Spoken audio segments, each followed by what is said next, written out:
Good morning. It's Sheree with the One Oak Real Estate Group, and I'm here with my business partner, Colin Brudner from the One Oak Real Estate Group, and Christine Buman from Premium Mortgage here in Prince George. Today, we're going to talk about options for refinancing because a lot of people are coming up on that brink where mortgage rates were a lot lower than what they currently are now. So we're going to talk about some of the options that you have when you go to re-sign for your mortgage. So Christine, welcome. Thank you so much for having me. Hey, Absolutely. Thanks for being on again, Christine.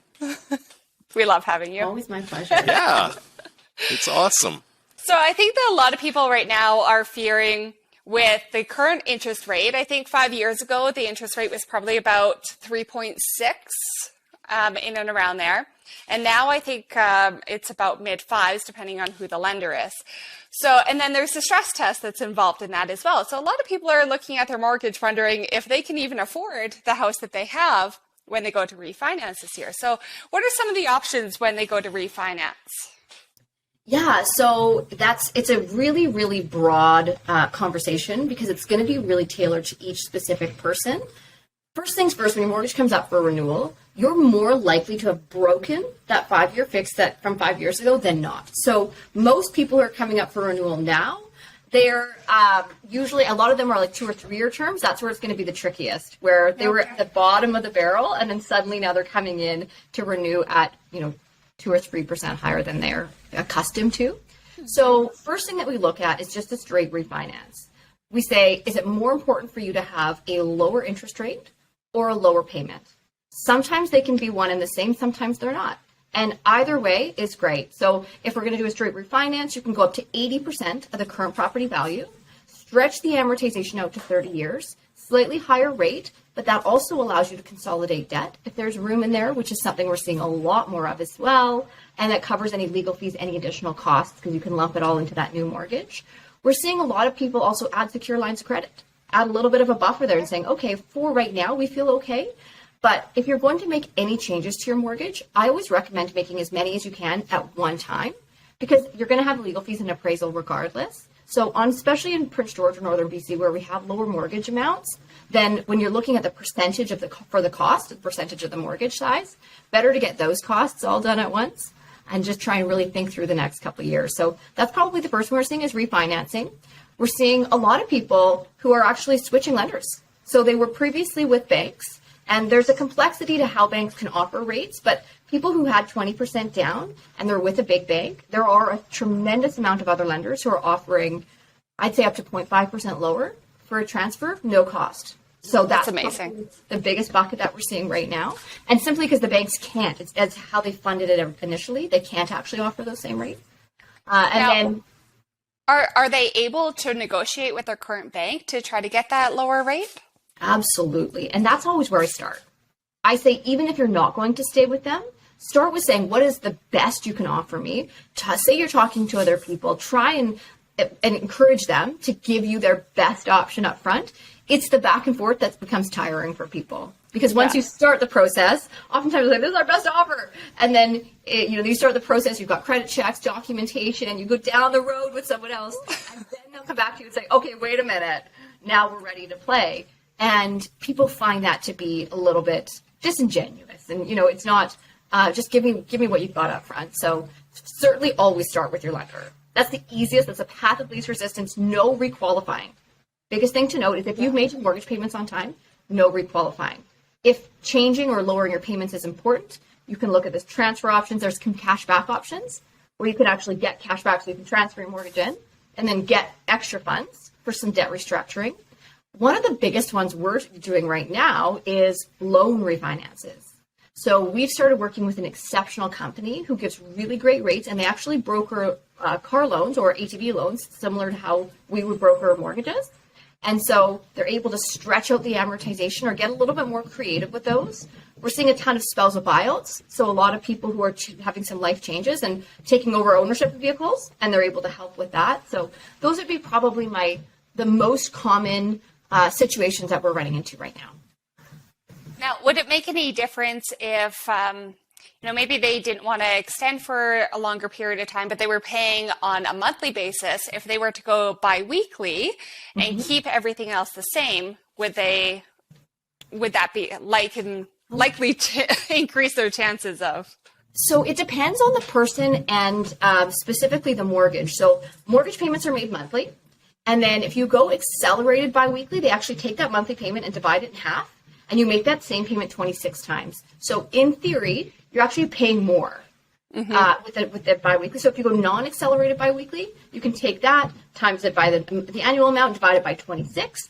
And then you have fewer payments like a lower payment amount over that same 26 period. So at the end of the day, the amount you're going to pay over the year is actually going to be the same. However, a lot of people find it easier to plan and say, okay, well, my paycheck's going to be this amount, my mortgage payment's going to be this amount. And then as far as their cash flow planning, it can feel a little bit lighter. What we know about what we've been finding out about ourselves and how we interact and our clients is sometimes things can feel heavier than they actually are. Like, can you not make that payment? Or are there alterations within your budget where you could shift things around and maybe have some lifestyle changes that everything is more expensive right now? So is it I can't afford it, or is it I don't want to restructure other things to make sure that I can pay those bills? Yeah, absolutely. Well, so many options, like when, as a consumer, I didn't think that there was this many options, and it's definitely something that somebody should explore at this time where there's a lot of uncertainty, and we've seen unprecedented rise in rates. In my 17 years of selling real estate here in Prince George, I've never seen rates go up like this. It's a little bit maybe, and then it comes down, but never like this. And it can be really scary for a lot of people.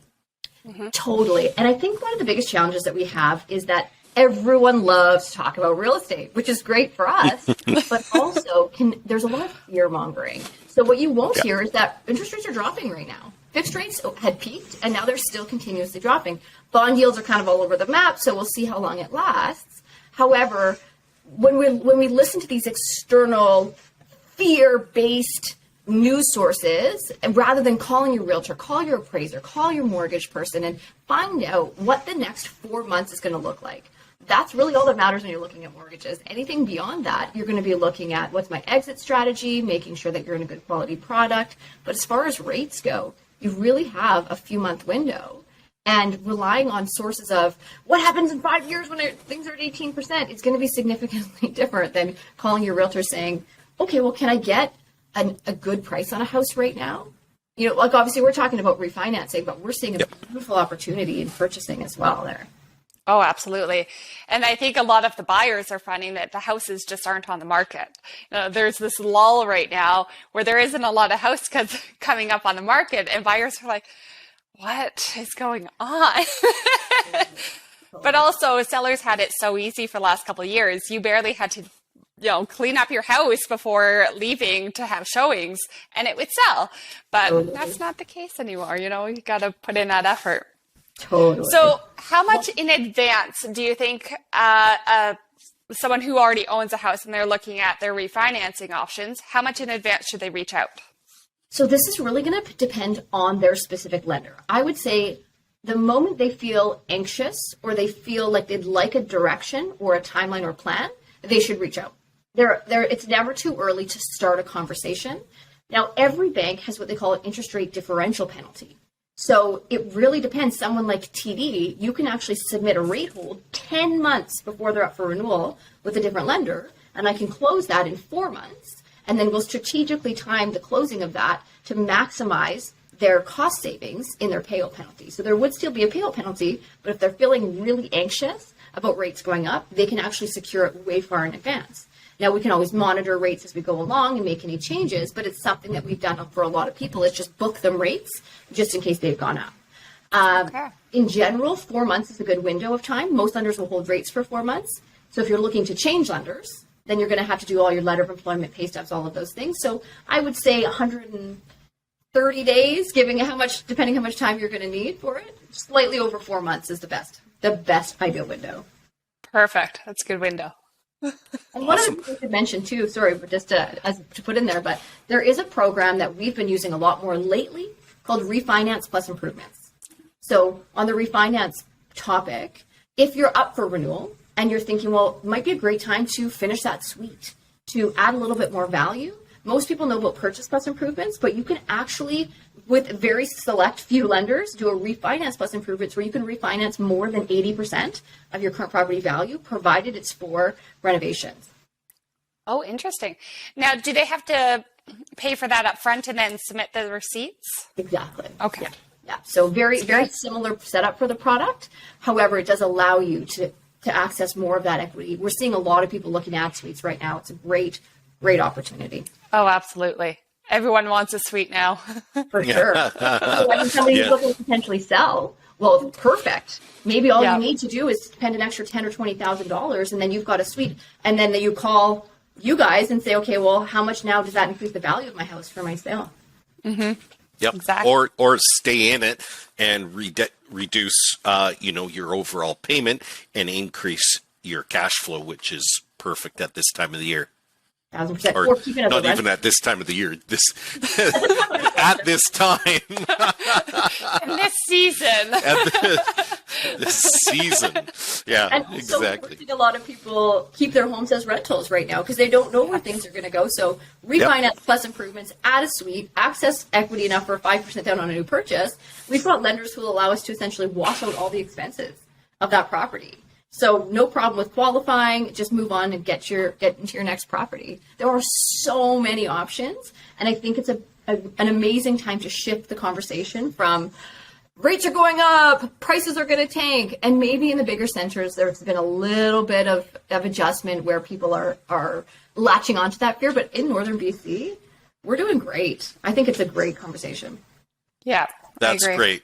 Well, thank you very much for discussing all these options with us. We'll definitely think about these things and pass them on to our clients. Where can somebody reach out to you at? So usually from our website, we're on social media, LinkedIn, Facebook, all of those things. But typically email is best or phone. Perfect. Thanks so much. So if you're looking for... You just dropped your camera. Well done. You're dead. If you're looking to buy or sell real estate in Prince George, please give us a shout. We'd love to put our expertise to work for you. And if you're looking for a mortgage or mortgage advice, give Christine a shout. Thanks again. Take care. Thank you, Christine. Thank you and so we'll much. talk to you soon.